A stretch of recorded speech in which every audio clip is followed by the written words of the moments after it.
Welcome to The Collective, where every conversation ignites a new perspective. Join us as we delve into the journeys of remarkable individuals, explore the art of growth, resilience, and the power of a shared mission as we strive to be better together. Hey everybody, welcome back to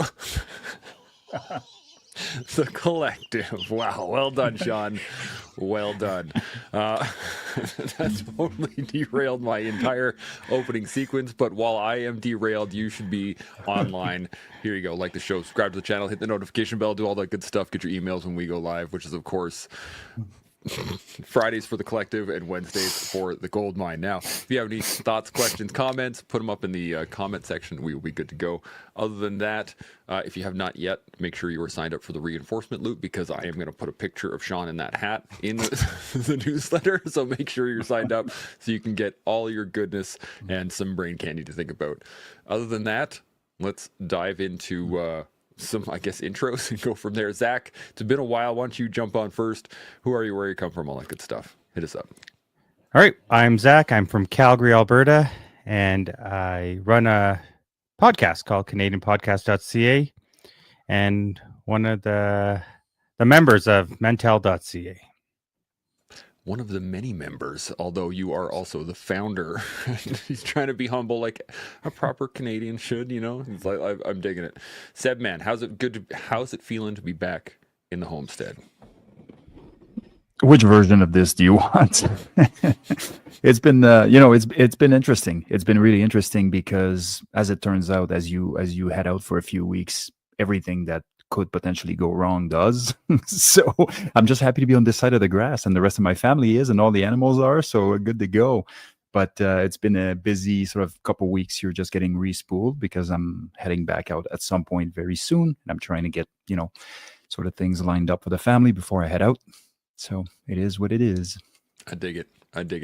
That's basically anytime you leave anywhere. Mm-hmm. Everyone always says, like, yeah, I want to buy a house. And then you realize how much work that entails. Shaun, how's the down treating you?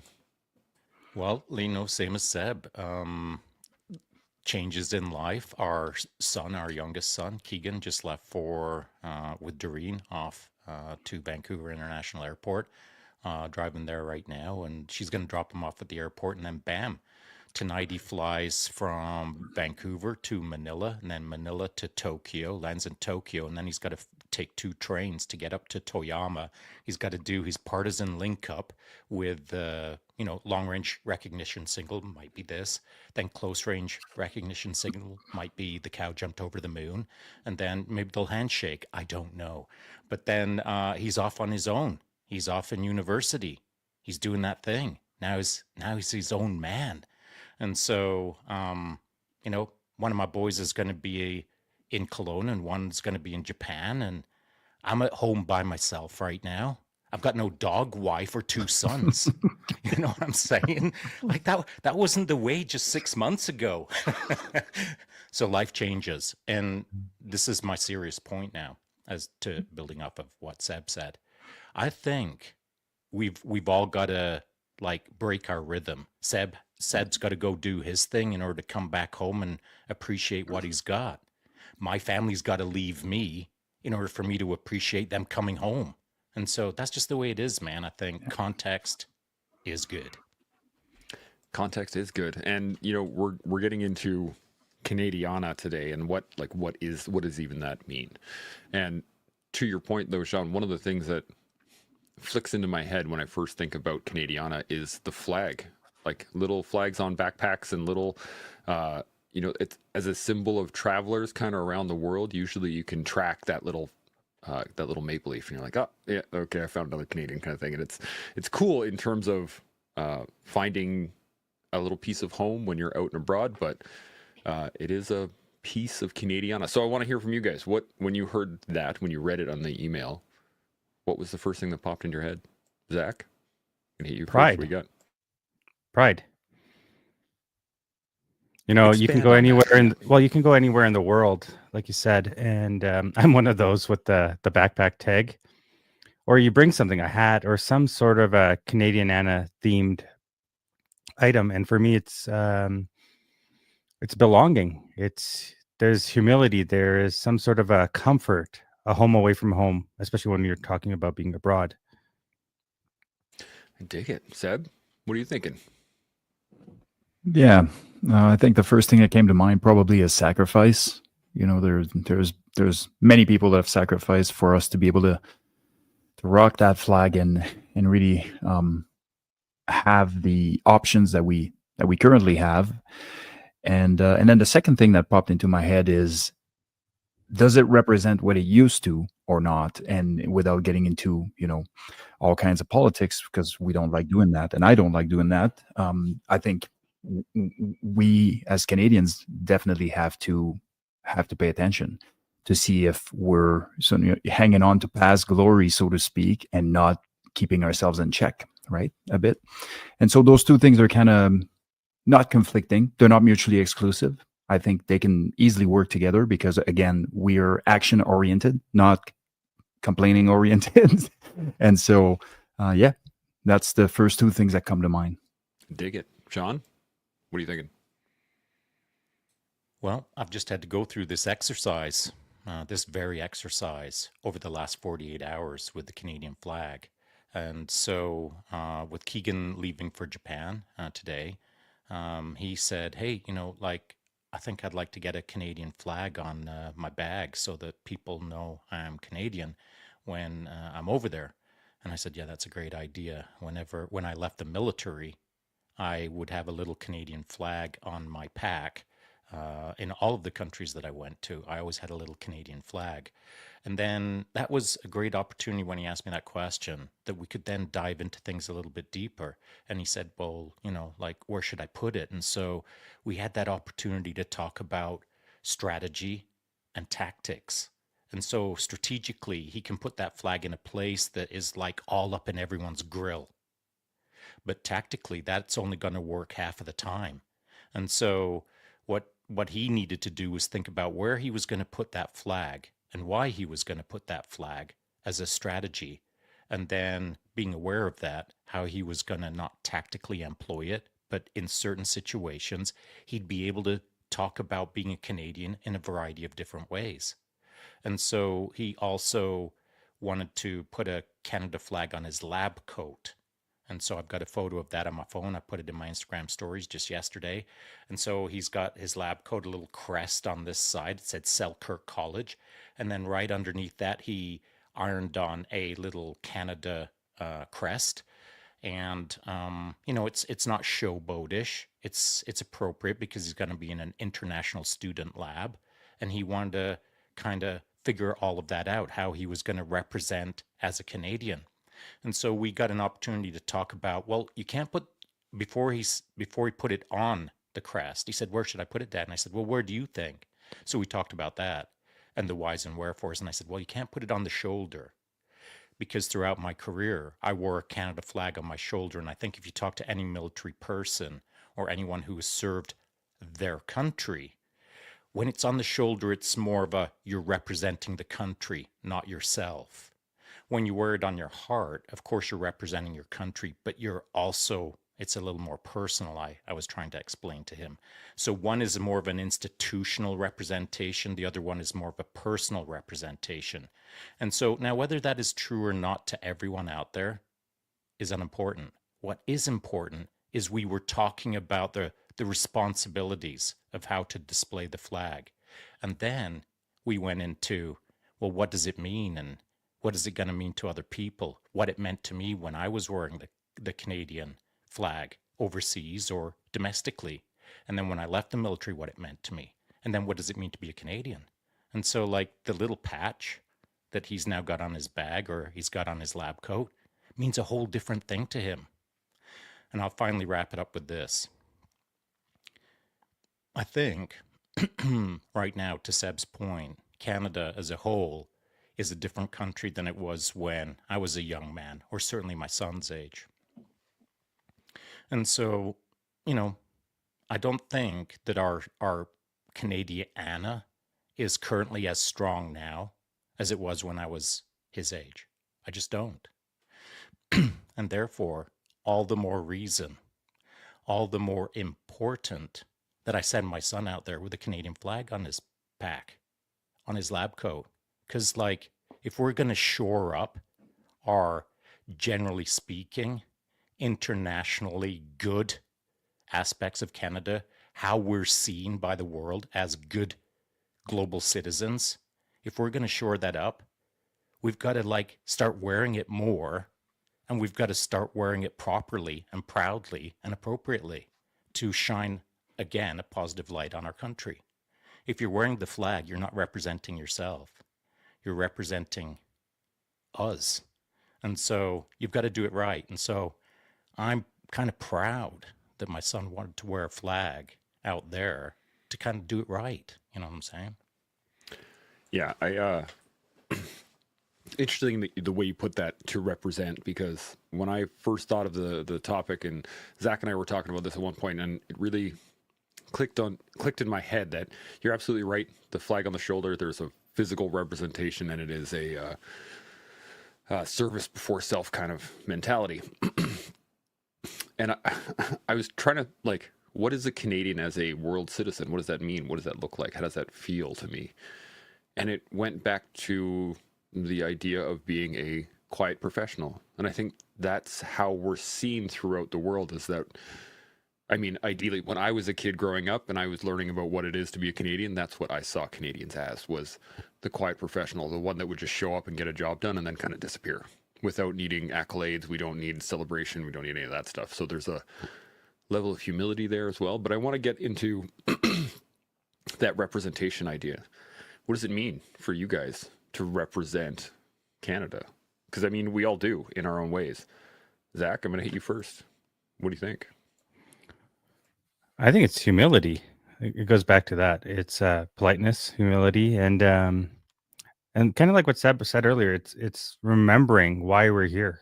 You know, oftentimes we forget the great men and obviously women that have come before us. So it's one of those things. But it's also, you know, we're redefining what Canada is, and we're constantly doing that. I mean, when we look at places around the world, like Japan, for example, how old it is compared to how new we are. So there's this history and heritage, but at the same time, there is this future and innovation. So we're in this boat right now where, who are we? And I think I'm still trying to navigate who we are as Canadians as a whole, but because it's always being redefined. But we don't have this one cultural identity. I mean, you can do the stereotypes of the igloos and the maple syrup and all that, but beyond that, that's kind of where I'm at right now. I dig it. Seb, what are you thinking?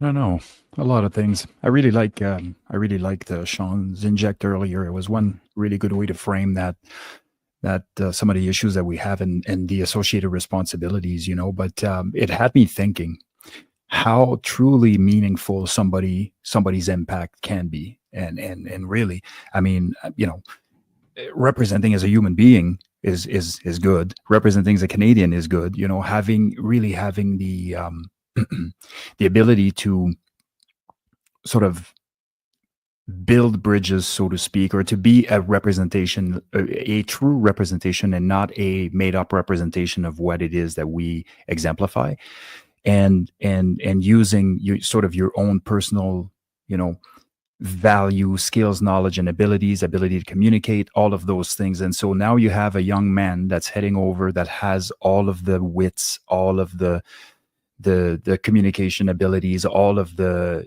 you know, smarts and things. So he's going to bring a whole bunch of very positive attribute to what a person think when they think about a Canadian. And I think that understating the importance of that is can be catastrophic.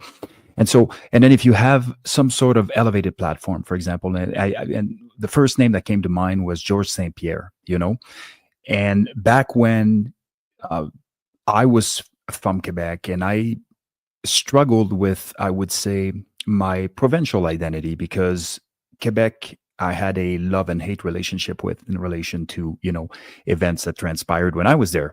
And for many, many years, the fleur-de-lis wasn't something I necessarily wanted around me, you know, and I think call it victimhood, or calling whatever you want. I just needed to grow out of that phase, so to speak. But eventually, here comes GSP, right? And he exemplifies absolutely everything that I respect as a human being.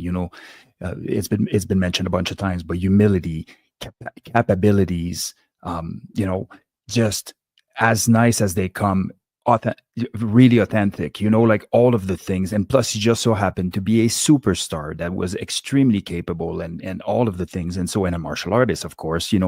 For those of us that have hung on to martial artists for the better part of our lives, and so. And I remember being in Vegas for the first time when GSP stood up. And I had been to Vegas quite a few times to see fights in the past. And I had never seen a Canadian getting a standing ovation for weighing in. Like he hadn't said anything yet, like not that he could say much at the time. I'm much better than him, but you know what I mean? I think it was, to me, a revelation all of a sudden, because when I was in Quebec and GSP came out, you hardly heard anything. Like people, yeah, whatever. It was like it was a local dude, and nobody cared. And then you transpose him south of the border by about 4 hours, and next thing you know, the entire room erupted, and everything was put into perspective as to how big he was becoming as a representation for Canada, and how positively he represented, our country and the people of our country, and more personally to me, the people of the province as well. And so, yeah, those are some of the things that I think about, and I would never go into something going, okay, I must represent Canada. Like, how about you just be who you be, and you do it correctly, and that representation is going to be a byproduct of you being who you are, provided that you're not what you don't want to be. And so, anyways, that's sort of where I'm thinking. I'm tracking. Shaun, what are you thinking? Well, it did have me thinking about a few things. And so when we look at GSP as the example, he started out on the local stage. He started out in his hometown. He started out next to the gas station, shadow boxing. And now he's a completely different human being, representing Canada in a completely different way. And he didn't know that when he was a kid. No one knows that when they're a kid, unless they're being told that one day you're going to represent Canada, you're going to be amazing, yada, yada, yada, and kind of pouring honey into a kid's ear, and maybe on a silver platter, even worse. And then that kid starts to believe that they are Mr. or Mrs. Canada, and they don't have the foundation in place. So it's one thing to tell people that, our Canada needs to be represented, our country needs to be represented. But it's an entirely different thing to have the foundation in place to actually properly represent. And GSP sort of represents that to me. He built his foundation shadow boxing in the silence. He built his foundation kicking a heavy bag in his basement, in his humble parents' home. And so he came up the hard way, as I like to say. And so if you're representing Canada and you've come up the hard way, now I'm going to move it to the military. As you move up through the military, the hard way, eventually you might make it to the top, whatever that means to anyone out there. And that refining process turns you into a good Canadian typically, because you'll show up on day one and you won't understand what it means to serve your country. So therefore you don't understand your country perhaps as fully as you could. And now you're serving your country and you're being refined through the adversity, through the pressure, through the responsibility, through the traditions, through the history that you have to some degree, represent. And I'm not saying be. You don't have to be Canada, but you shouldn't be letting down Canada. And so you can come up in a system that refines you. And the more you strive towards becoming the best version of yourself, the more it gets stripped off of you of the nonsense, typically. And so I see GSP, or George St. Pierre, as having gone through a humble, refining process that he wasn't aware of at the time. And now look at him. He's still being refined, but he's being refined through social media, because anyone who knows GSP knows that he ain't really that much into being an extrovert or being all up in the world stage. He's more of a private person to some degree. And now he's trying to figure out his space in social media. I find it more fascinating now to watch GSP navigate this modern world that he's in. It's harder for him now than it was in the ring at times, to some degree. And so I appreciate watching a great Canadian struggle in a new thing and do it right as he is, because he's a good dude. And that's where it comes down to for me. As a Canadian, you'd ask Chance, like, what does it mean to kind of, if what is it, was a Canadian? To me, a Canadian is just a good person. And I say that in context of the world stage. I know there's a lot of good countries out there with a lot of good people out there. But when I think of Canadians, and I think of it in the sense of I've had many countries on my left and right as I've thought this, up on a podium or on a start line or wherever, as I look around, I've often thought we're good people. And that's how I think of our country. But we're starting to lose sight of that because we are being divided right now. I'm starting to look at some Canadians as maybe they're not good people, but I shouldn't be thinking that because they are good people. But somehow we've been convinced that as a country, we're now being torn apart, and we kind of are. And it's terrible to watch as I send my son out into the world to represent a country that I believe in, that is built on the backs of good people. I'm concerned for my country. Yeah, this is a challenge in these time periods, but I think Zach hit this early in the fact that I think a lot of people forget that we're really new, right? Like our Charter of Rights and Freedom was signed in like 64 or something like that. Like we are a brand new country when you look at the grand scheme of the rest of nations out there. So we are the struggles that we're going through, but no, I think are part growing. No, I don't buy it at all. Okay. I appreciate Zach's point, and it's valid. Except now we're in a modern world. As a young man, I've stood in parts of the world that are thousands of years older. Their cemeteries are thousands of years older than our Canadian modern history. But that doesn't change the fact that our country is a modern country with modern people and modern thinking and modern ways, just like a pile of other countries out there now. We are all on a level playing field nowadays, to some degree. 200 years ago, that history mattered, that we were a young country. And on the time scale, we're still a young country, but we're a young modern country that isn't taking second place to anyone, to some degree, on a lot of these aspects. And so while I appreciate what you're saying, Chance, Canada does have things to sort out because we are youngish as compared to some really well-established ancient countries. But we don't take second place. We aren't struggling with our identity as a young country. We're just struggling. Like every freaking country out there is struggling. And if you travel the world, not Chance, but anyone out there who's listening, if you travel the world to enough countries, you'll finally wake up to the idea that the entire planet is struggling right now. It's just that some countries complain about it more than others. Some countries tear themselves apart more than others. Some countries accept the phase or the epoch or the transitionary period that we're in right now more than others.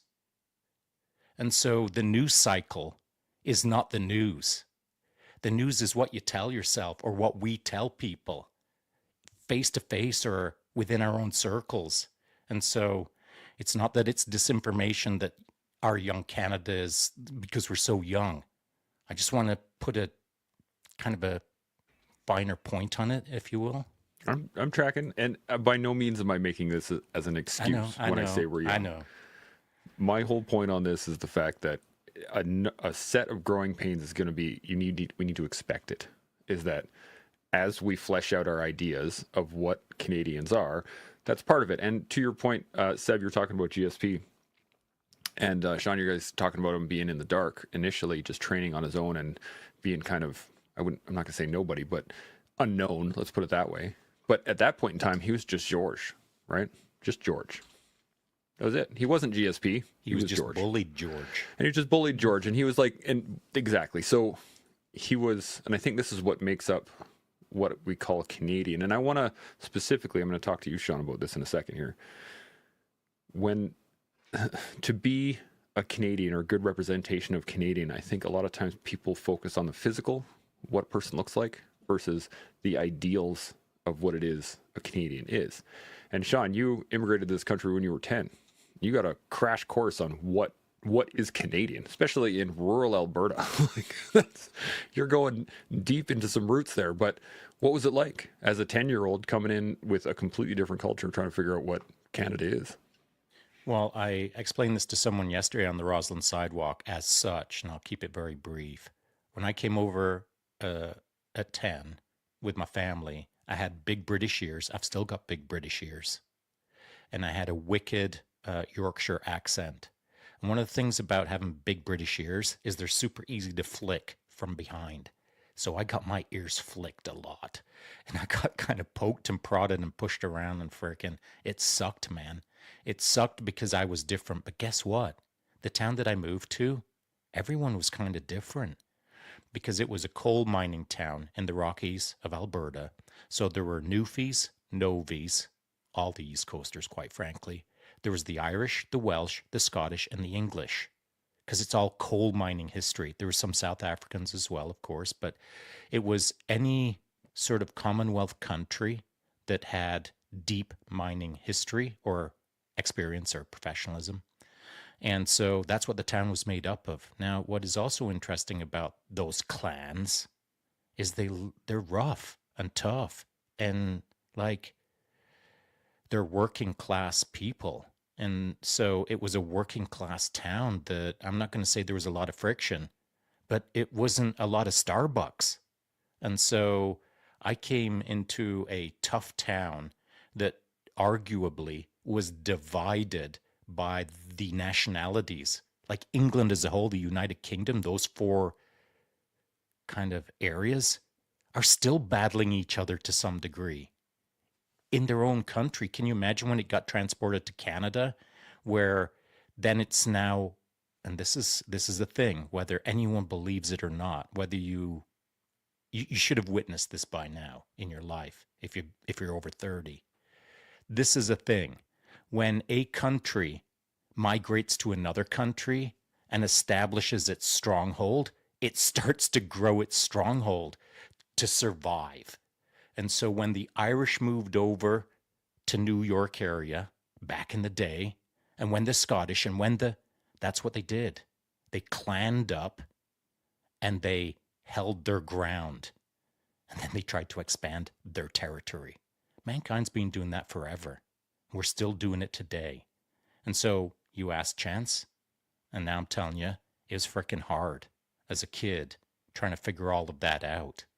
But it's still equally as hard today for a kid who's coming over from another country that doesn't look like me, maybe doesn't speak English, and is struggling in their own way.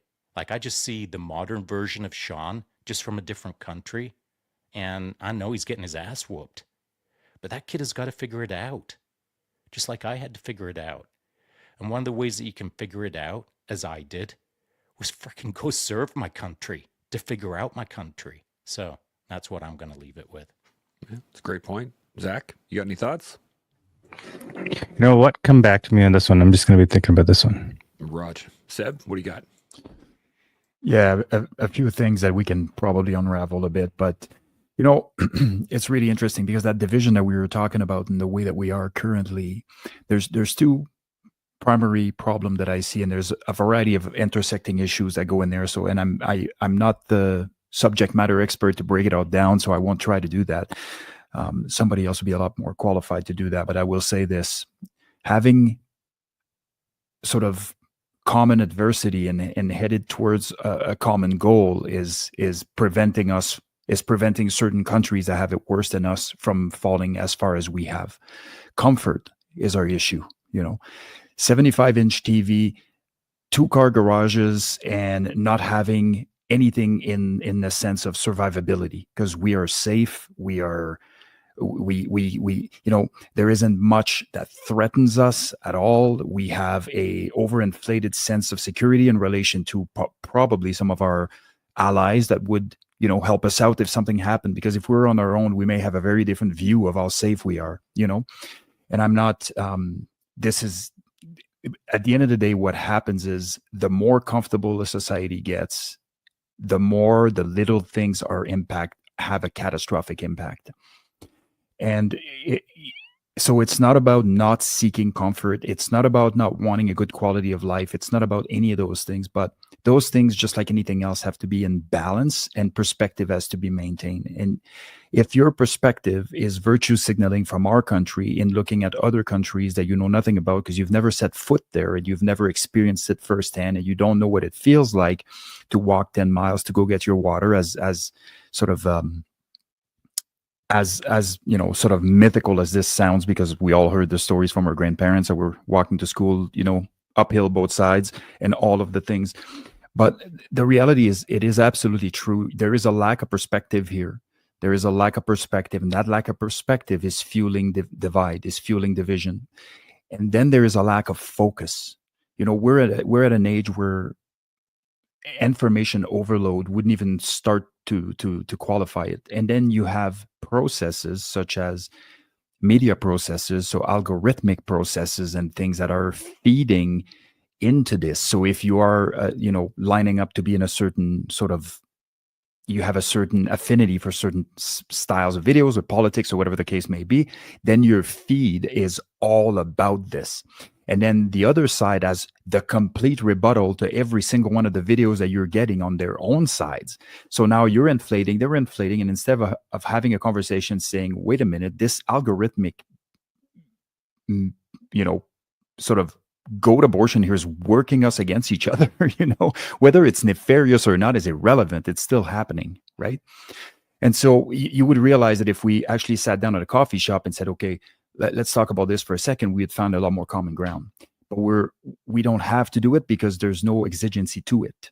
And so really there is exigency to it. Look at the state of the country, right? But that is just the slow boiling frog, so to speak. You put it in there and it just slowly, and next thing you know, we're in the state that we're in because we never saw it coming.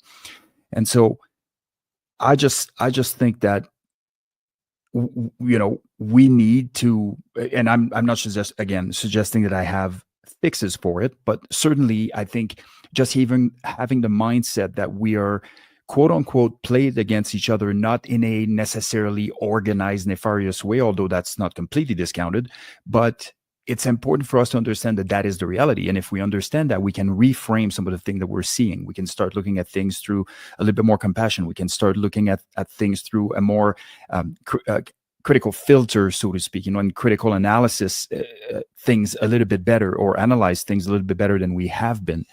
And also, we can get off social.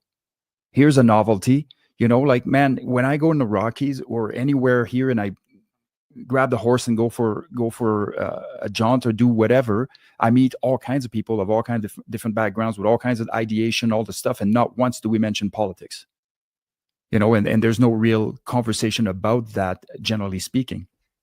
And so why is it that as soon as we get online, all of a sudden, and now you have the anonymity of it, right? Because it affords you an opportunity to not have to be capable of defending yourself, and you can just be an internet warrior, and you can just go on there and sort of throw your opinions at four winds with zero consequences, because and it's not so much that your opinions would have consequences as the way you deliver them would, but we don't have that because we're not doing it in person. So all of those things are compounding issues. But if we could just refocus on our issues, like how much of our time have we spent worrying about the US over the last 12 years?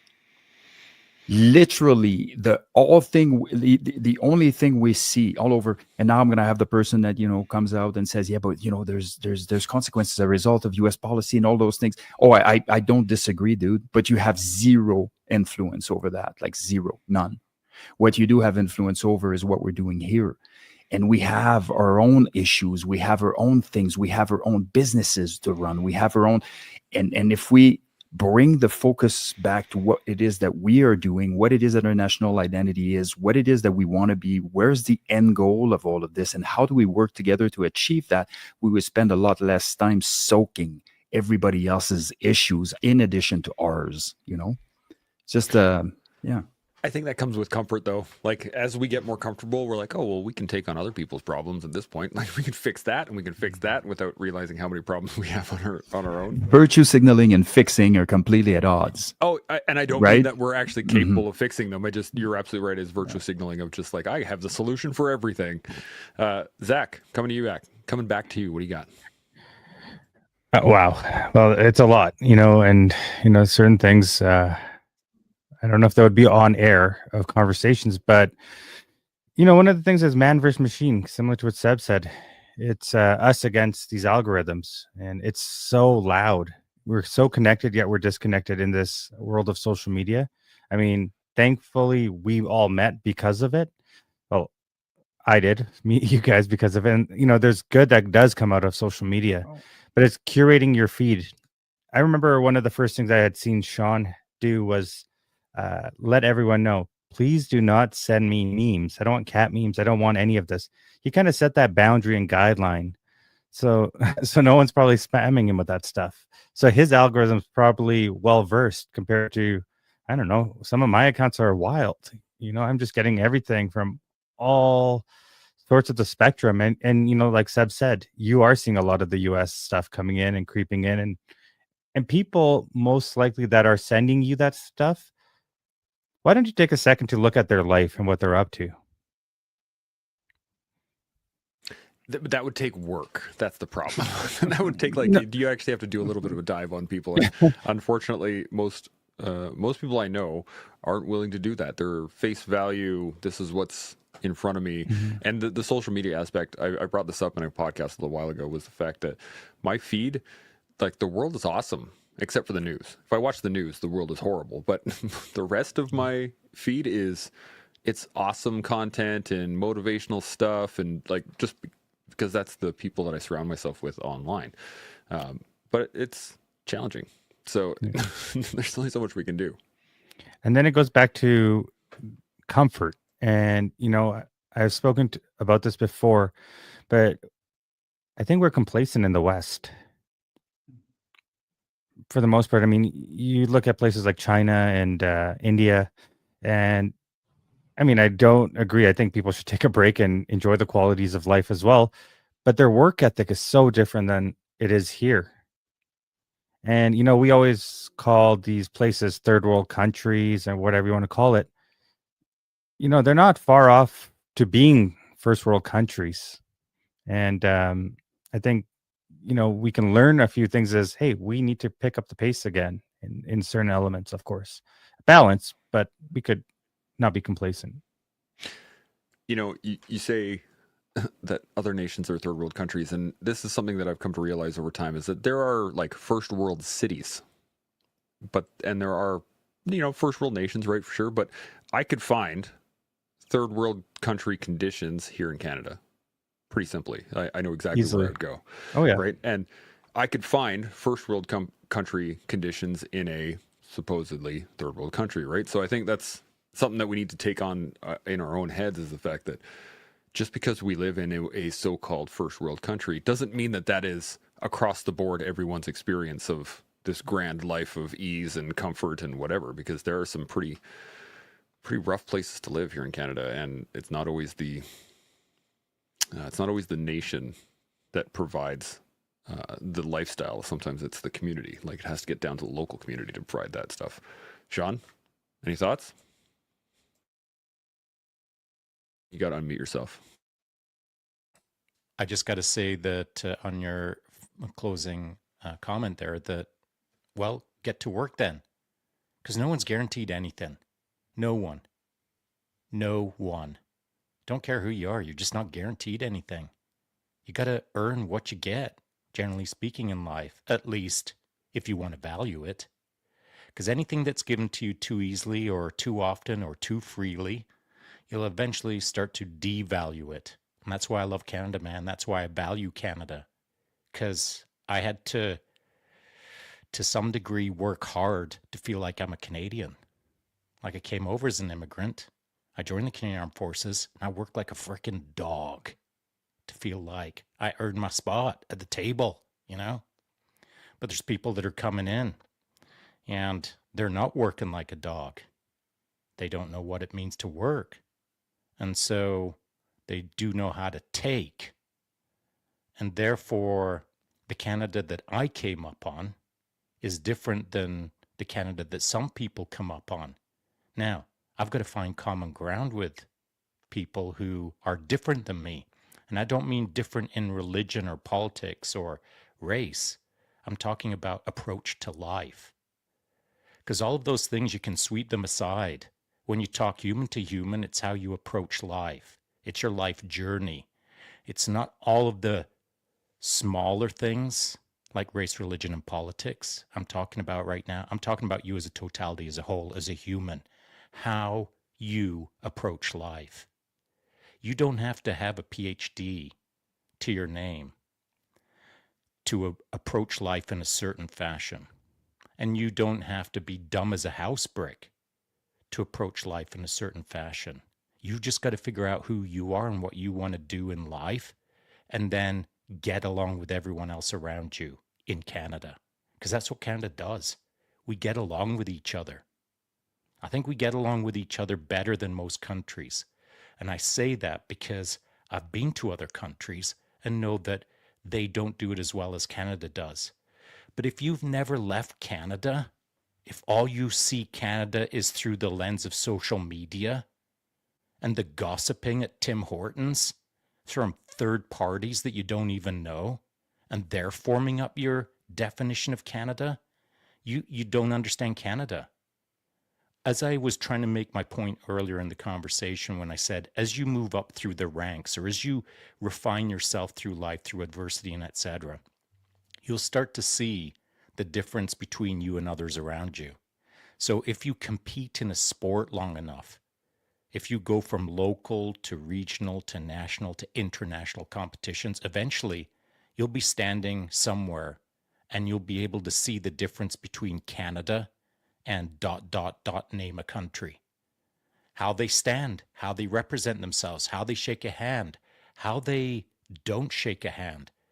When you are seeing international athletics, you see a lot about a country through its athletics. Same with anything at a global level. If you can get out of your small mindset in your small town and go see a big world with a big mindset, you'll start to realize that Canada ain't so bad. But it's when people get fixated on the social media spin that they'll start to believe that our country, Canada, is going to hell in a handbasket. And it isn't. I can assure you that there's other countries that are going to hit hell way before Canada does. And so we've got way less concerns as a country than most countries out there. But we've made it our full-time job to be concerned about our country. That shouldn't be our main role. Our main role should just be being good to each other, being good Canadians to other good Canadians. And somehow we're in this frickin' Jenga game of comparison. And you've got to have context to know that you've got a good life by looking across the border or looking across the ocean and seeing that we're doing some things good and we're doing some things bad. But man, right now, all we seem to be doing is focusing on the bad. And Canada's doing so much good, you know? Yeah, you put it very well. And Seb, I'm going to come to you in a second because I can see you taking notes. I think one of the issues you brought up, Shaun, is perfect. Is that everyone's concerned, but no one's willing to do anything about it. Right? Everyone's got opinions. Everyone's got thoughts, and this is what would happen, and this is what I would do, without actually doing anything. Seb, what do you got? Yeah, and that's the risk of that virtue signaling, right? It's thinking that you're actually doing something because hormonally speaking, it gives you the exact same hit. So it's really hard to make it. It's really hard to make a monumental difference unless you step off and you go to the start line and do something that probably you absolutely don't want to do. And those things are always difficult. But to Shaun's point, perspective breeds gratitude, and gratitude is the antidote to victimhood, right? And so those things are definitely all really, really interconnected at a much, much more visceral level that we give it credit for. And we don't realize that that's the case. That's not to say that we don't have inherent issues and things that definitely need to be addressed. But part of the reason why those things are continuing to harm us is because of our disunity in addressing them, And so if we address things united, those things would take a different life altogether. So I'll give you an example of this in the context of something that was very catastrophic at the time, that I was a big part of because I grew up right in the middle of it. The biker war between the Rock Machine and the Hells Angels, right? For as long as people were fighting each other, the bikers were unimpeded on both sides. They could use rocket launchers to try to shoot each other in the club lineups. They could use vehicle bomb, do all kinds of stuff. Until one day they bombed the wrong person, an 8-year-old kid. That was a catastrophic consequence of our disunity. And on short order, everybody got together and say, you know what? This entire thing is completely unacceptable. Within a matter of 6 months, we had federally mandated laws completely change. We had all kinds of things. We had provincial laws change. We had all kinds of hard rules. They weren't allowed to associate with more than 2 people. They couldn't wear their colors. Like, they've taken them at the knee so hard that for almost the better part of 2 decades, they were barely existing, surviving. That is what happened when people get united and start working together. The more we fuel the division, the more our problems are compounded, and the more we're going to cyclically just go through, the various problems that we have and not ever get out of them. And so, for example, let's leave the two tier parties apart, which I think is a big mistake altogether. There should be things that are done because they're the right things, and things that are not done because they're not the right things. But somehow we made it about like 2 separate parties, right? And the system itself is built in a way that's not conducive to unity. Let's call a spade, but that's something that we can't really affect directly unless we really get together. And it's a case of chicken or the egg. Which one do you do first, and how do you do it? And so, but let's take something that I think we all agree we want. For example, accountability. Just that. Let's just take accountability. Okay. There hasn't been in recent memory any political figure once in power that was held accountable for anything. It hasn't happened, to my recollection, in the last like almost 20 years. And more or so in the last, 16, 14, whatever. And so what we are doing is we are handing off this power through a vote. And once we do, we're completely unable to impact whatever is coming out. And that in itself creates a self-fulfilling loop where our politicians, their sole sort of purpose in life, the only thing they really need to focus on is elections and midterms. That's it. So they can tell us whatever we want to hear, to get in these chairs and get in these positions, because there will be no accountability once they're in.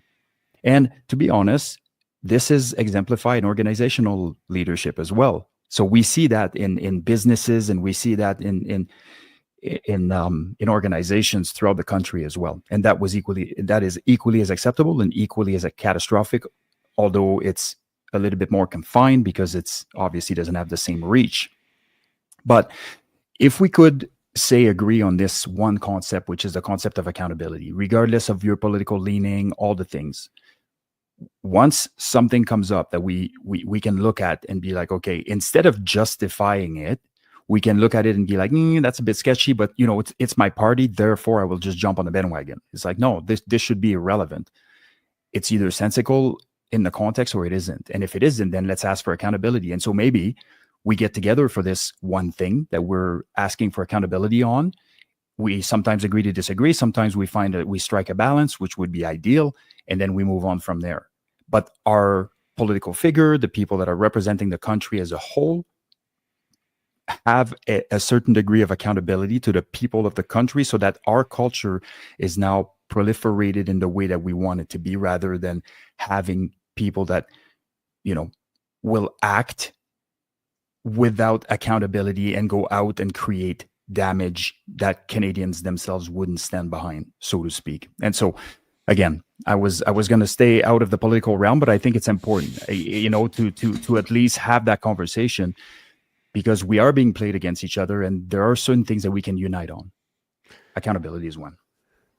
I agree with you. Accountability is key. And you mentioned something else in there as well that really kind of clicked in my head, is that when the nation is like called upon, when there is something accountability needs to be held somewhere, Canada usually is somebody that stands up and says, absolutely, let's get to work. And I think back we have lots of historical examples of that. The biker war is one of them. The FLQ crisis is another one. We got Vimy Ridge. We got friggin' Juno Beach. There's lots of places that Canada has stepped up to the plate, let's say. And win, lose, draw, it doesn't really matter. That we're always willing to step up to the plate and actually kind of swing for the fences for it. And I think this is kind of a piece that makes up Canadians as a whole. And you mentioned this earlier, Seb, about resting on our laurels, is that for quite a while we used to, stand on principle. We used to stand on ideals. We used to hold people accountable in general, not just within the nation, but within the world as well. And I think that's a piece of this conversation that we need to touch on, that I want to get from you guys, is what stands out for you as a piece of maybe a piece of accountability, or like a major event that still pushes you forward, that keeps you in the fight, for lack of a better term. Zach, I'm going to hit you first. What do you think? I think, when we look at those big events, Juno Beach, but on a daily, you can see different individuals doing something remarkable within their own four walls or wherever they are in their communities. So I see that on a daily, but if you were talking about a big event, it's Juno Beach, the bravery. That was something obviously we learned in school and such. So, and it's historic. And that's kind of one of those things for me. Dig it. Shaun, what are you thinking? Well, two things that I got to touch on. I'm glad that Seb didn't bring up politics. He didn't bring them up. We were like tangentially kind of skirting the edge. That's what I'm going to call it. And it was appropriate because, and from my perspective, it's appropriate. One of the things as a country, and you've said it, Chance, we're a young country, and one of the interesting things about older countries, such as Europe as an example, we'll call it the British. When I was a kid growing up, I kind of knew what it meant to be English. I knew it because I had a bonkers long history that I was studying in school, and everyone around me was super freaking proud. And like in my spare time in, I guess it would have been the equivalent of elementary school in England, in my spare time in class, the doodling that I would do consisted of two things. I'd either be, and no one should be surprised by this, I'd either be doodling like a tank with an airplane, little bombs coming off the airplane and hitting the tank, or the tank shooting things across a hill or whatever, little stick figures, So that'd be one of my doodles. The other doodle was the frickin' Union Jack. I knew how to do that Union Jack like nobody's business, the British representation of a flag. And so when I came to Canada, what replaced the Union Jack? And it wasn't like in a second. It wasn't like day one. It took a few days. But then I started doodling the Canadian flag. And so, I don't think there's a ton of kids that doodle the Canadian flag. But I did, because it was my new country that I was going to have to work like a dog to be part of. And so I wanted to earn my way. So now I had to learn how to do a new flag. And so that's how I came up, was wanting to be part of the country and trying to figure it out.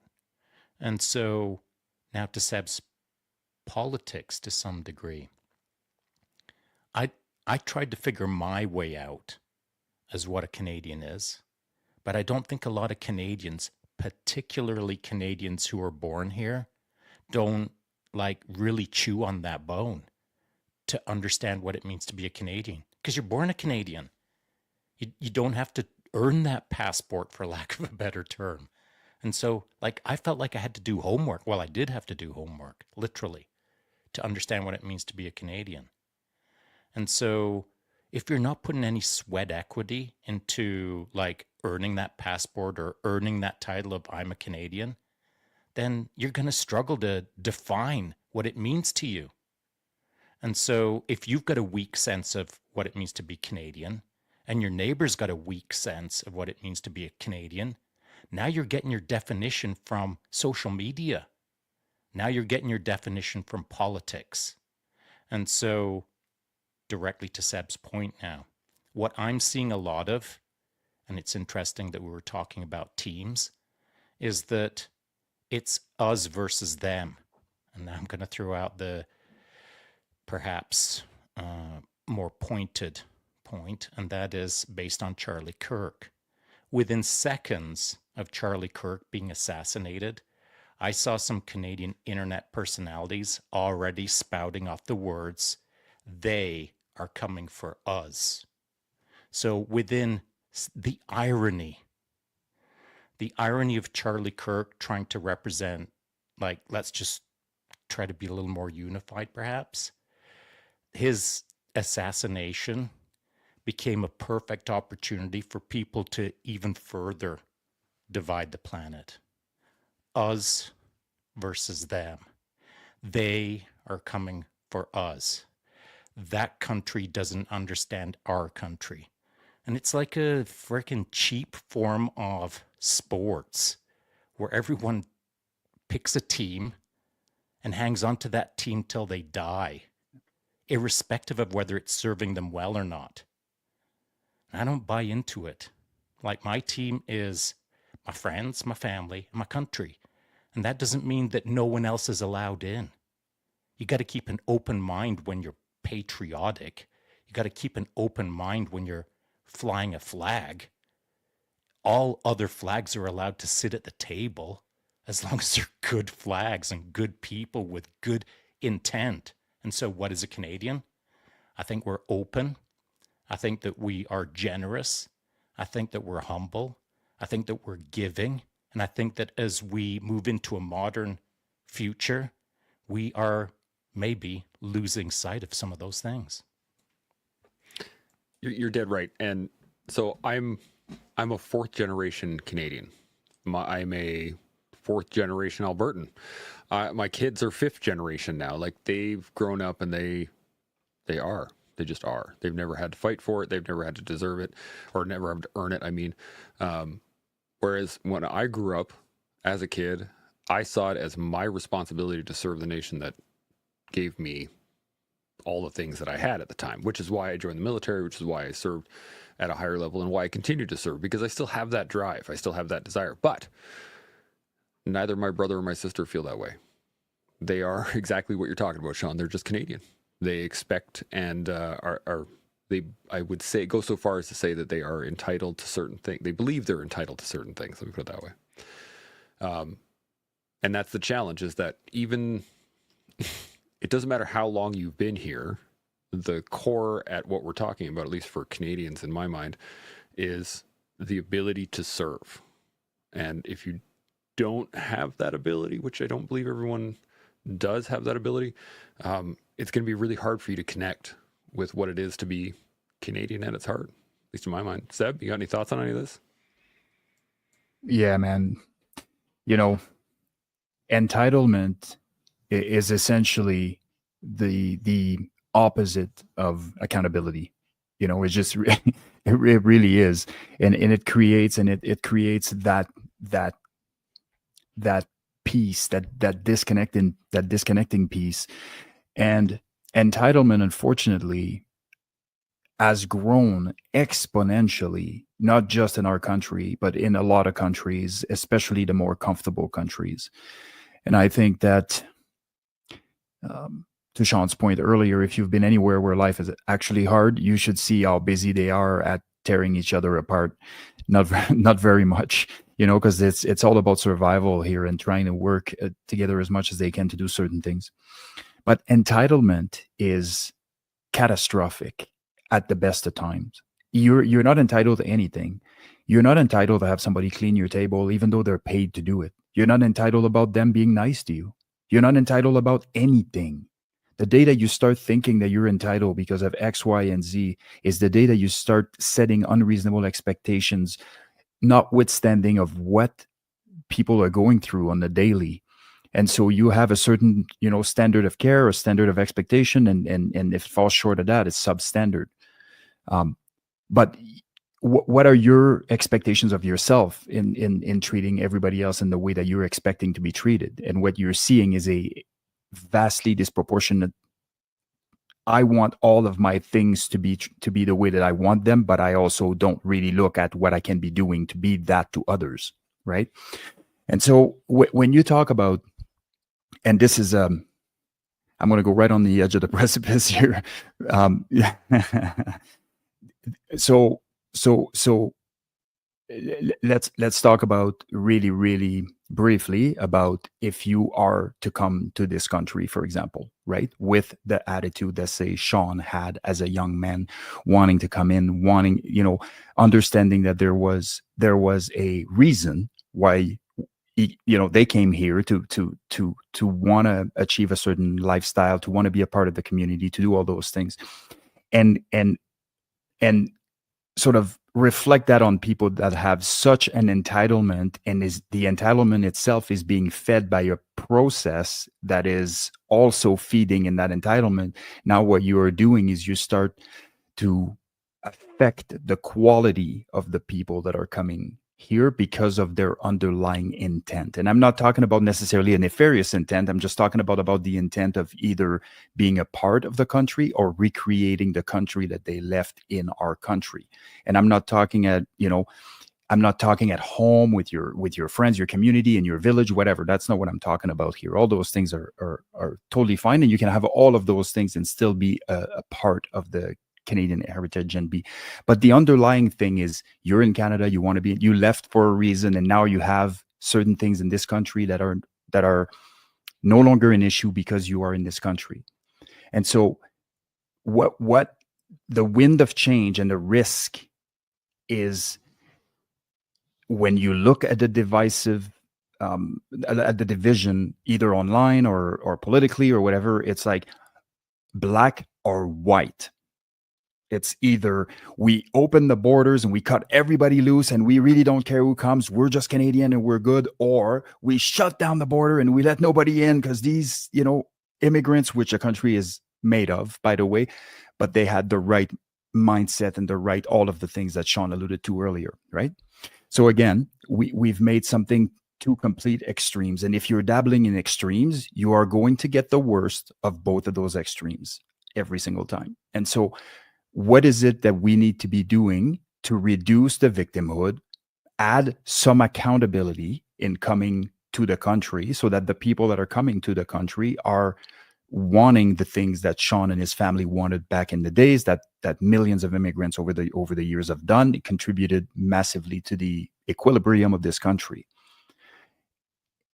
That is a conversation that you absolutely cannot even have right now. Like, you can't have that conversation at all. It's deemed unreasonable. It's deemed extremist. It's deemed all of those things because we've bred a society of victims. And so, again, if we demand accountability from, say, our leaders, as we were talking about earlier, we demand accountability of our peers, and we demand accountability on ourselves, then it just stands that accountability should be demanded by everybody, including the people that want to come here and join our country, for lack of a better term, or become Canadians, right? That should not even be a point of argument. This should be a standard practice. No, if I today decide that I want to move to another country because of whatever reason in my country made me want to edge towards a certain other country because they have certain things that I prefer, or the lifestyle is more conducive to whatever, the last thing I'm going to do is to make sure to bring what I left with me, because it's not going to work.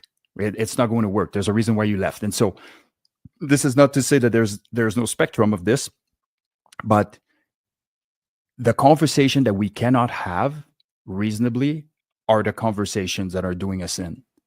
And if you look at it in one word, it goes back to accountability yet again. Well, I mean, you said it in the fact that most people, it's great to be able to say, have accountability for that person. Great to say, have accountability for that thing. And you said it right at the end, have accountability for ourselves, to seek accountability for ourselves. I think that's the critical piece here. Shaun, what do you got? So I don't disagree with anything that Seb said. And actually what's exacerbating the problem as he described it is because we don't have a whole pile of Canadians that are setting kind of our national standard, our national spirit, our who we are as Canadians isn't very well represented. It's not defined well amongst every Canadian. Do you know how we're defined as Canadians? Ask any Canadian. They'll start rambling off a politician's name. They'll ramble off a hockey player's name. It'll be a baseball player's name. It'll be some Olympian's name. That's how we externalize our sense of what it means to be a Canadian. We immediately go to a celebrity or a politician or a sports star. That's what we do. That's what represents us on the global stage. But we're representing ourselves on our tiny little town stage. And that's where all the impact occurs. But we misplace our sense of how our country is being seen. We see our own country through the eyes of the world looking at our politician or looking at our hockey star. And I don't buy into that because they're just people. And invariably they're doing parts of it wrong. And invariably they're doing it in ways that I don't agree with. And therefore, are they representing my country? No. They're representing themselves. And so I think that a lot of people get things mixed up. They'll see a hockey player shoot a frickin' trick shot amazing goal, and all of a sudden he or she is Canada. And they ain't. They're a frickin' flawed human being that may that very night pound a bunch of beers, jump in their car, and frickin' crash it into a boulevard. But you won't hear it on the news because that would shine a bit of bad light on Canada. And same with any politician or any ... If you have a big stage and you are to some degree representing Canada, well, you're just a human that has a title, that has one of these things on your head. And that doesn't make you special. And that doesn't mean that you're representing me. It means you're representing you, and you should do it well as an individual. And hopefully, if you're really good at your job or you're really good at the task or the mission in front of you, if you're doing it right and you are the right person, you won't screw it up for the country or yourself. And so, like, things that are going wrong in our country right now are invariably viewed as that person who screwed it up is our country. And it ain't. It's another human being who screwed it up. But the country didn't screw it up. That politician said something dumb. The country didn't say something dumb. And I feel that certain personalities, certain voices are magnified to such a degree that we've lost our sensibilities as to how well Canada is doing, because there's super loud noises off on the sidelines, both left and right, that are barking about how we're going to hell in a handbasket by tomorrow. And that ain't the case. But their voices should be cautionary tales for us to pay attention to what's going on right now, for sure. But again, they don't represent Canada. You represent Canada, and it's your job to do it well. That's a great point. What do you got, Seb? Just quickly, and it's not. I wouldn't consider this a pushback by any means, but it may be a little bit. I think maybe more nuance is what I would call it. Again, and I'm going to beat that word until we're done with this recording, but accountability is our responsibility. as Canadians, right? And so if somebody goes out and is not being very Canadian or not representing of the masses or not doing what they're supposed to do in relation to who we are, whose job is it to hold them accountable? It's our job. So if we don't hold them accountable, we are as responsible as they are for the reverberation of whatever it is that they did out there. And so I do believe that we do have a responsibility.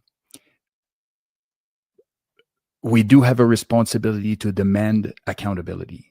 That is, there's no question that that's the case.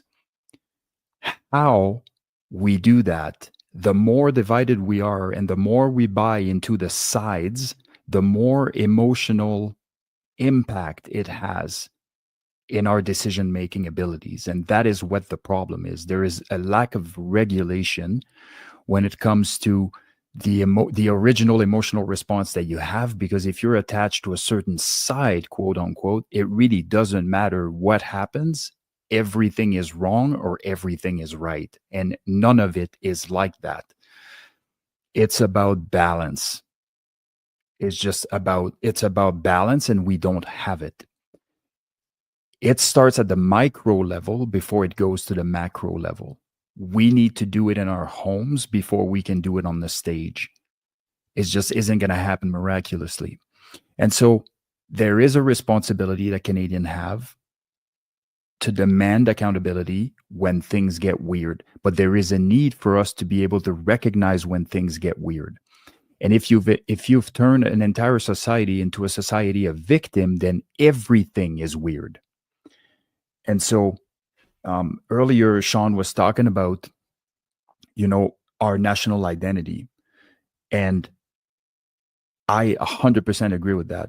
But you know what that's called nowadays? Nationalism, right? Because we're in a society of victim. So that's negative. But it isn't if it's done correctly, with balance and checks and balances. And if it's done in a constructive way and not in a demeaning way and not in a condescending way. So again, from one end of the spectrum to the other end of the spectrum, the right spot being somewhere in the middle. How do we get there? That's the challenge, Zach. What do you got? I don't have the answer to this one yet. I don't know how we get there. It's that identity crisis. But, one of the ways, like you guys have said today, is start with your circles. Start these conversations, these local hubs that we all have. Start there. We might think we won't make a difference if someone's going to say, who's going to think of me, or who's going to listen to my voice in this whole element? Well, you don't know how far your voice can go in some circles. So start small and we'll start layering it in. So what do you got, Shaun? I can see you saddling up. What do you got? You have to unmute yourself, though. Oh. Twice in one podcast. Oh, my goodness. Wow. So throw back to the boys a question to all of you, the three of you. So let's pretend for a moment that all four of us have equal reach, equal power, equal influence, equal impact, whatever word works for you. So we're all equal on our impact. How do you divide, or do you divide your time? Do you focus on being the best version of yourself, being a positive human being, trying to move the needle for all of those around you? Do you spend 100% of your time doing that? Or do you spend 100% of your time trying to fix the world, the people who need to hear it differently, who you look at and think, man, if I could just give him or her an hour of my life, maybe we could move things more to a common ground, more of a middle ground, more of a conciliatory ground, more of a let's work together ground. So do you spend your time being the best version of yourself and impacting the world that way? Or do you put your focus on trying to fix the world around you that perhaps you can't fix? That's a dang good question. Zach, I'm hitting you first. Well, from my experiences, I don't think you can truly fix the world, but you can lead by leadership by being the best version of yourself.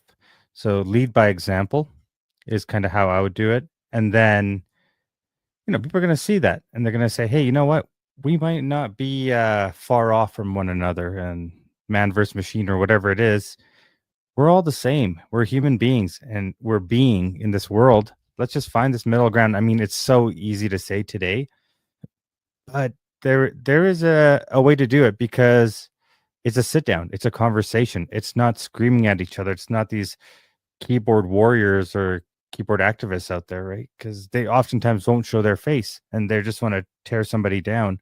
But I think if we can have these conversations of why you think this way and why I think this way, and does it really matter, or what do we do about it? So I think it's lead by example is what I would say from my end first, of being the best version of yourself and let others see it. I dig that. Seb, what do you got? I don't know. I have no idea is the answer. So, I'm at the point now where it seems as though in order for me to have the bandwidth to live the life that I want to live, to be the example that I want to be, I need bandwidth that I don't have as a result of being sucked in all these things, right? And I'm not talking about getting sucked in at a unprecedented level, because I've scrolled on and just don't even engage, right? Like I don't do a lot of it. But if you are engaging in a lot of those things that are very divisive and jumping on everything, and sometimes I feel very strongly about something and I will repost it. It does happen occasionally. And this is just by virtue of standing for something. Like at some point, you can't stay on the fence forever, and there's certain things that need to happen. But I'm at the point now where I think that disconnection would actually serve us better. Disconnection from the social media, not disconnection from each other. We couldn't be further apart as far as I'm concerned. We are the most connected we've ever been, but we're the most disconnected we've ever been, right? And so I will say prioritizing living, being a living example is almost always a winning strategy, at least at the micro level, and if not at the mid level, and potentially if you have the kind of platform that has that reach, maybe you have a moderate to high impact on the world around you. But that is really a byproduct of you just doing authentically what you should be doing and what you want to be doing, and be the person that you want to be and represent in that way. And so that shouldn't be an end goal. It just so happened to be, which is very different from making it a goal, because now it's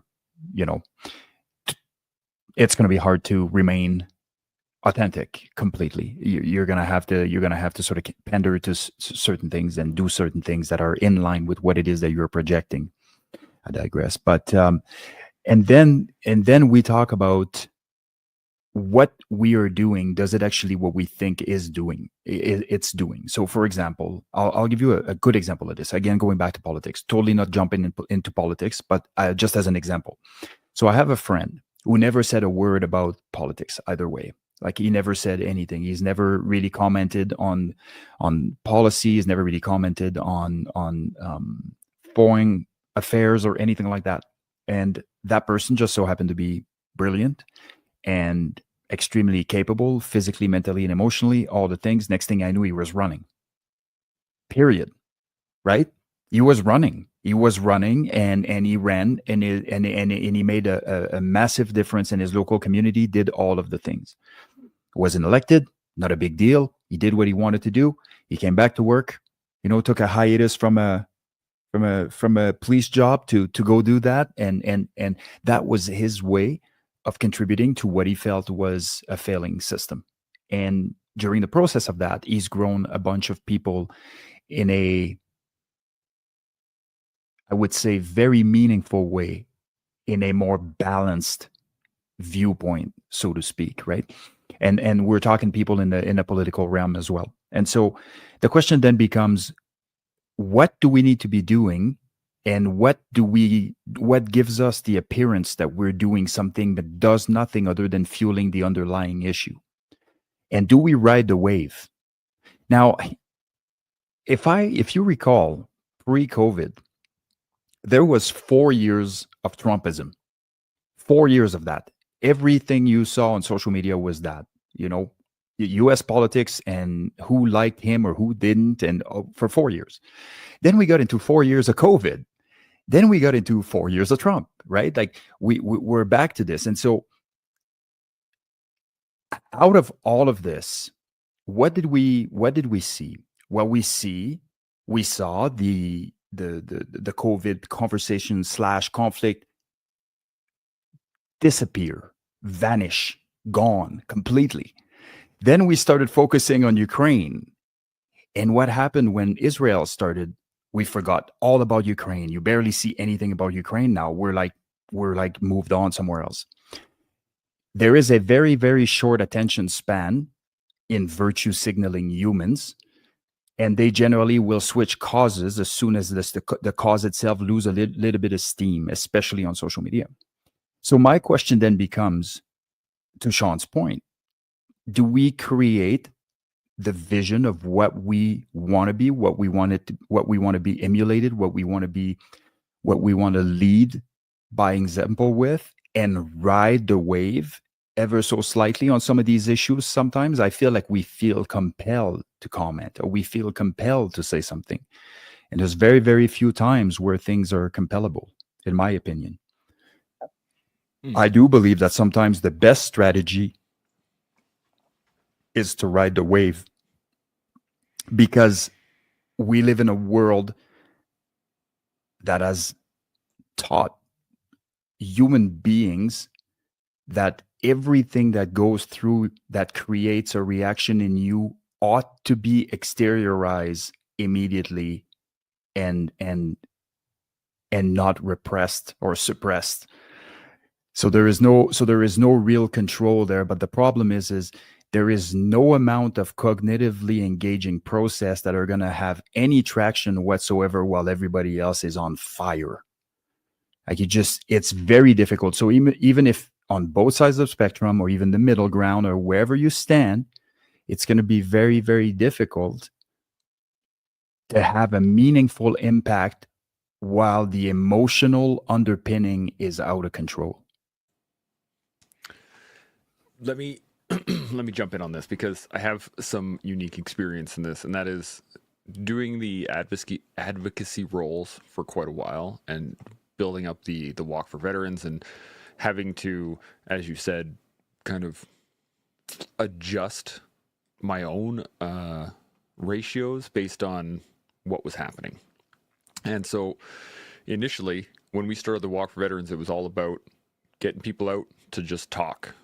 And then it was, well, this year needs a theme. And then the next year needed a theme. And then the year after that needed a theme. And then when you start creating a system like that, other interests start getting involved. And then people are like, well, my cause versus your cause. And well, what about this year? How about these guys? Well, what about that? And how about, and then it's a bunch of dissenting voices screaming at themselves, with somebody in the background trying to be like, yo, we're just supposed to go for a walk. Like, we can talk about this afterwards. And so to your question, Shaun, I think I'm rolling now with the experiences I've had. I'm about 70-30 personal to external. So I still try to help my world around me outside of my realm, obviously with the podcast and with jiu-jitsu and with horses and all these things. But 70% of my mental facilities are solely on myself and my family. Zach, what do you got? Well, I think you guys can agree. Even today's snakes will start calling you bro, right? So you got to be careful. You got to be careful out there. And similar to Mentell, we wanted to do something, but you're going to get all these different groups and organizations asking us, hey, I have a course, or I have this I help men with. And no, if it doesn't run through our circle and it's agreed on, and it's quick, the circle is like, I could call Seb, I could call you, I could call Shaun, the answer is there, yes or no, and most often somebody's trying to make a quick buck on people's mental health. That's why we don't sell merch. That's why we don't sell anything. There's nothing to worry about. There's nothing to fight about. Here's a platform. Go speak. Talk to each other. Encourage each other. Let's go. That's it. anything more than that, we complicate things. I think we as a human race can be complicated, right? So avoid the red tape as best as possible. Let's be lean and nimble. Nice. I like that, nimble. Shaun, what do you got? So what everyone has been describing is battling for resources, just like we're still cavemen, That's what we're doing, battling for our resources. And Chance, he's got competing charities, he's got competing organizations battling for the pie. Where's my piece of the pie? I got my fingers in the pie, I want a bigger piece. And that's the same for all of us, whether it's Mentell or anything that Seb and I are doing. That this is the way. This is what humans do. We're still at our heart, to some degree, cavemen. And so then I'm going to throw this at you guys because Chance has already established it very early in the podcast, by the way, that he's kind of like in his life nowadays. His social media's in the groove. He's feeling good. He sees the world through not the rose-colored glasses, but the bright daylight of the world glasses. But not everyone does. And so there was a time when Chance didn't as well. There's a time when all of us didn't, by the way. But we've all found our place here in this panel to be all pretty much high on life.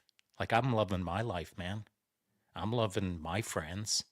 I'm loving my family. I'm loving what's going on in my world. What I'm not loving is the broader world around me that actually isn't part of my life. My freaking world, my small world, is pretty rad. My big world, the external concentric circles of my big world, is not doing well. But I can't change those, the rings of Saturn, the very extent of that concentric circle. I can't change a lot of those things through actionable items, by reaching out and poking it and nudging it and moving it in the direction that I want it to go. But what I can do in my small world is nudge my small world, calibrate it to some degree so that at scale, it's nudging the rings of Saturn. It's nudging the circles that I can't touch just with my one finger. I'm touching it with all my friends, And so the big world, the small world, that's how I like to think about things. And in my small world, my life is good. But I've had to work really hard to create that good. That just didn't fall in my lap. That took a few decades. And so even when I thought my life was good, telling myself that my life was good, as a single dude, it wasn't as good as it is right now. Though back then I thought it was. I thought I was the man. I just didn't have a Maserati. So our phases of life, we'll believe that our country's great. And then in our next phase of life, we'll think it's a living hell. And then in our next phase of life, we'll think it's the middle ground. And that's the phases of life. The impacts of our friends. The impact of the small world and the big world around us. And so none of this is carved in stone when it comes to, by the way, the topic is Canadiana. None of it is our country is this now and it'll always be this. Our country has been many things in just short periods of time. And so this phase that we're going through now, whoever's listening to what I'm about to say, you'll already have titled that phase. And some of you will have titled it as, this is the worst phase ever. And some will say, this is an amazing phase. Because it's all in the eye of the beholder. It's all in your own experience. What your social media feed tells you is maybe what you're believing. But it's a phase, and it will change. So I got a point on this. You the way you put that made me think of gravity, and the fact that there is a delay in any sort of shift of gravity. So if all of a sudden, the Earth to the moon, if there's a shift in gravity, that's going to create a massive change very quickly. You're going to be able to experience that very quickly. Tides are going to change and all kinds of stuff. But to your point, if there's a little shift in gravity, Jupiter is going to be affected, but it's going to be affected downrange. In a long time is where you're going to see that effect. You're not going to see it on that day, It's going to be months, it's going to be years down the road where all of a sudden that orbit is going to come a little bit closer to the sun or a little bit farther out, depending on depending on what we do with that change. I think that's a interesting point in terms of Canadiana, is that the stuff that we feel as being truly Canadian in its core is like what we look at, the memories that we have and the ideals that we hold and all that stuff can still affect the future. We just can't expect it to change tomorrow. I think that's part of the part of the conversation. And this is just a little fun, interesting thing for me, is that I have certain things that stick in my head when I think of Canadiana, of like, I mean, there's the tropes of poutine and maple leaves and syrup and all these things, but a truly vast landscape is stuck in my head, and that's what I see as Canadiana. Because wherever we go in the country, it's very rare to see enclosed country. It's all big and vast and open skies. And I want to know what you guys picture in your head when you have Canada in your mind. What is it that crystallizes in the back of your brain? Seb, I'm going to hit you first. What do you got? You know, coincidentally, I was in Vancouver recently watching Fly Over the Rockies. And I would lie if I said I didn't have a absolutely spiritual experience in there, you know? So clearly, I think for me, I've lived almost everywhere in the country, and I've definitely been from coast to coast on every single one of the little hubs, and all of those have an incredible landscapes and very different, you know, from each other. But I do believe that is real. We have an incredibly beautiful country from coast to coast. But for me right now, in this phase of life, to reference Shaun's point a couple minutes ago, this is where I feel the most Canadian I've ever felt. You know, like branding cows and like, you know, like driving in the prairies and the mountains of southern Alberta and the water and all this stuff, for me in this phase of my life has been extremely grounding. And it's almost like, for lack of a better term, it almost rekindled my love of this country viscerally. I never stopped loving the country, just to be clear, but it rekindled something in me, you know. And again, it goes with the phases where you are, and for somebody else it might be BC, it might be Prince Edward Island. I don't know what it is for everybody, but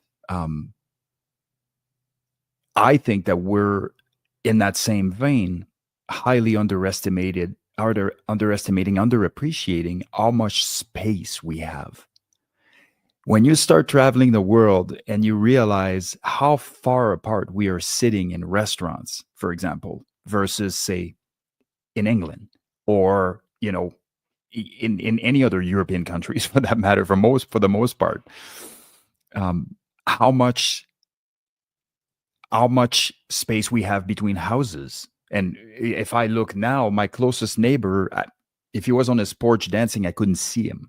So I have no idea, you know, how much space we have. But if you go anywhere around the world, it's very, very rare that you see that much space. And we have an extremely large country, which begs the next question: how come nobody tried to take that over yet? With our 90,000 strong military, I'd be like, look at Canada. They got lots of room there.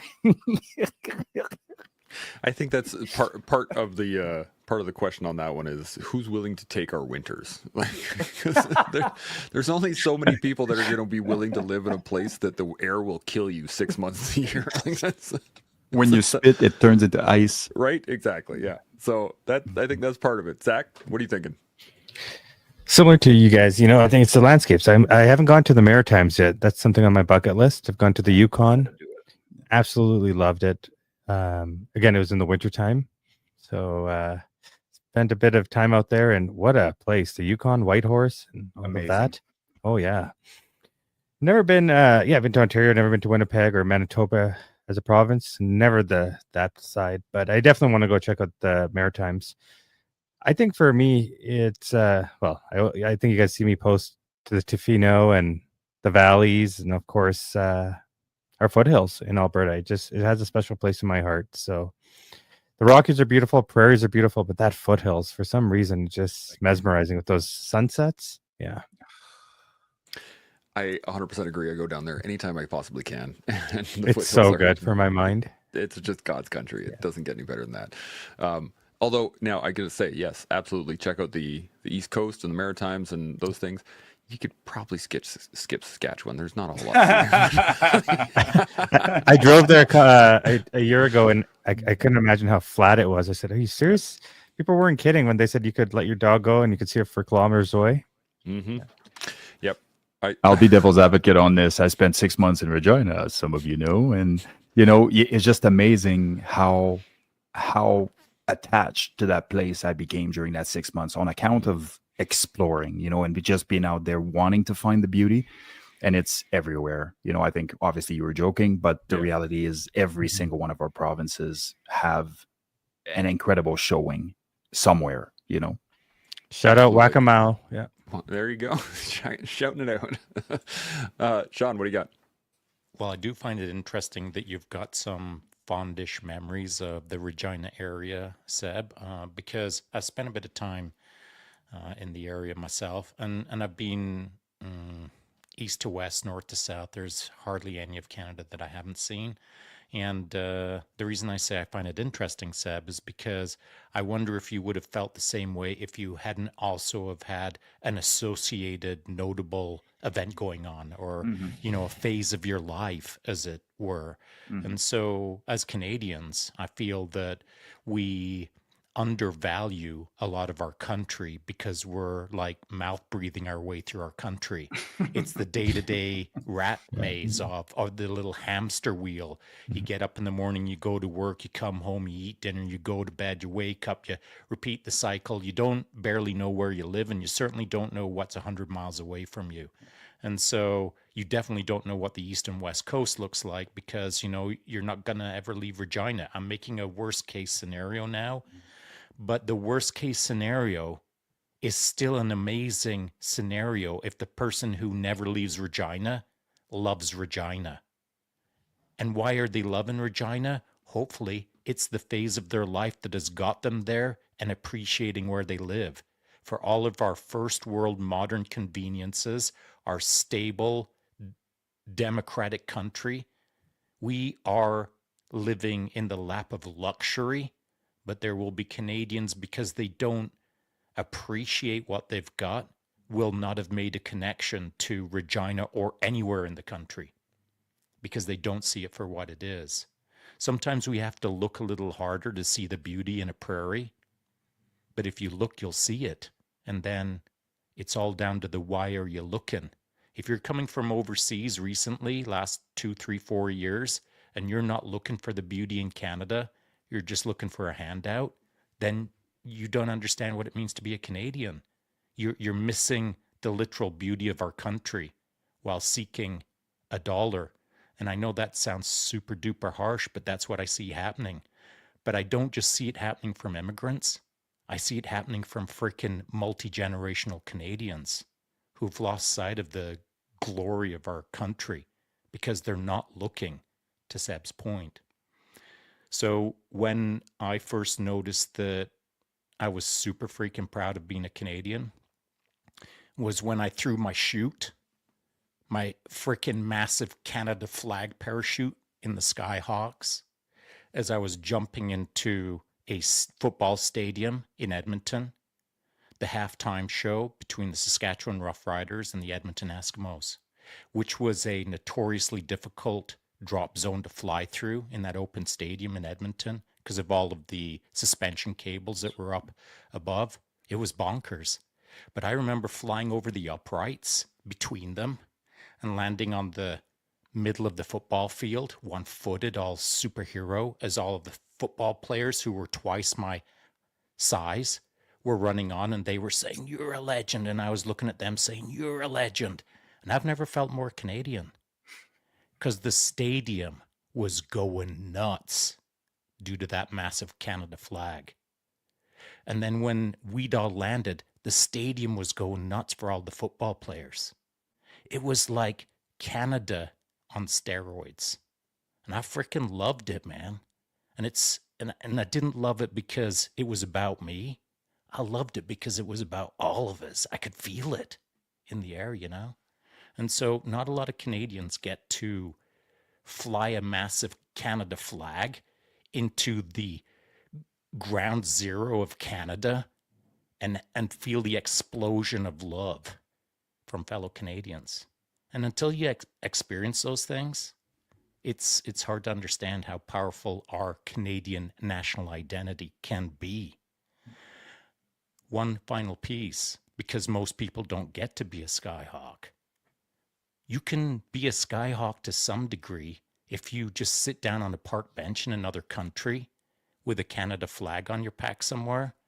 Invariably, someone will sit down from another country and tell you about how great Canada is. I've experienced it countless times. The moment that they know you're from Canada, they're going to tell you about all the great things in Canada. Great things that you've never thought of yourself, even though you see them on a day-to-day basis and live them on a day-to-day basis. So, if you don't get to fly a big Canada flag, fly a little one and let the world tell you how great your country is. That's a great point. And I want to end on this because I know we're a little short on time here, and I just have I guess a quick question. But to your point, Shaun, I have never felt more pride in being a Canadian. When we came back from Afghanistan, we had a CF-18. There were two CF-18s on either wing of our plane as we came back into the country, and then we drove down through Edmonton, not even around Edmonton. We went through Edmonton on the bus back to the base, and they had a police escort. People were pulling off the side of the road. They were applauding there was a lot of. They didn't know us. They didn't know where we were coming from. They didn't know who we were as people, but they had pride in what we were doing, and that was where I felt the most connected as a Canadian, was that one moment through town. But I do want to ask this question as kind of a final check before we shut her down. You had mentioned it's kind of a unique Canadian experience, Shaun, to be a Skyhawk dropping into the Grey Cup. That is a very unique moment for you. What is something uniquely Canadian that other people may not understand or may not actually grasp, but for each of you guys, as your final thought, what is Canadian?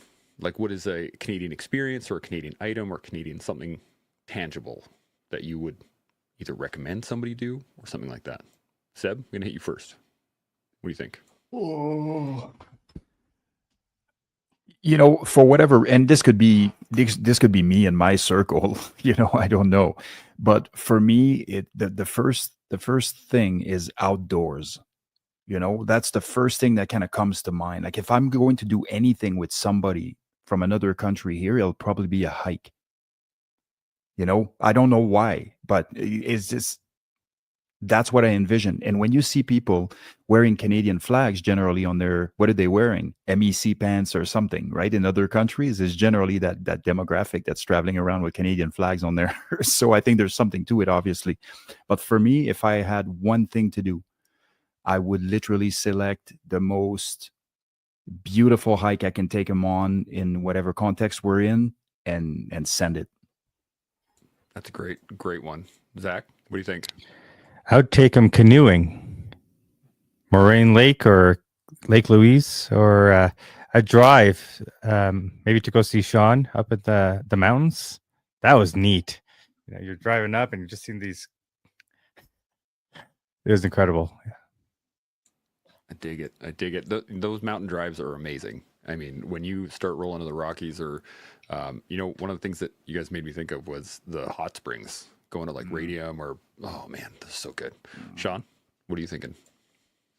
I do what I always do, while we've been living here in Rossland. What I typically do is, when a friend stops by, if we've got time, then we just, it's only kind of 10 minutes out of town, just straight up to a trail that I mountain bike on. And if we're walking on it and hanging out and smoking a cigar, or if we're riding mountain bikes or whatever the heck we're doing, I'll take them straight to the dirt, if we've got time, where I ride nearly every day, and let them hang out and feel it. Feel Canada. Feel the bush. Feel the tree. Feel the love. And so I'll take them to my Canada, not to someone else's Canada, not to their Canada. They're going to stand on dirt and feel it like I feel it. And I think that's our responsibility. I'm not going to show them the CN Rail advertisement version of Canada.